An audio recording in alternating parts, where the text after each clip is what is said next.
Welcome to Guide Guru. We hope this video helps. You start by securing connectivity and making sure the device is updated. This prevents common server or compatibility errors.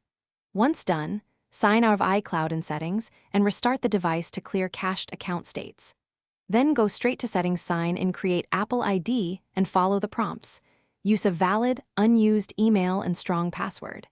You do this because outdated software or an active iCloud session often blocks new account creation, so these initial steps remove the biggest roadblocks. Next, verify your device's date, time, and region. Apple's servers validate those values during account creation, so mismatches can fail the process. Make sure VPNs, ad blockers, or firewalls are off. They can block the verification traffic.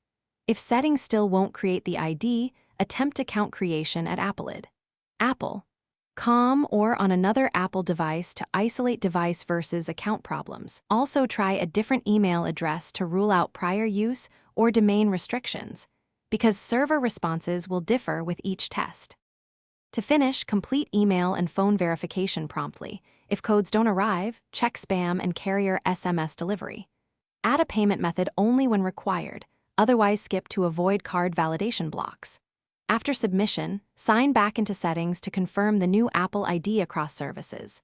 If creation still fails, reset network settings and retry. This removes persistent network issues. One key troubleshooting tip: if you see repetitive server errors, try creating the ID on a different network and device, then sign into your primary device. Thanks for watching. Consider subscribing if we helped you today.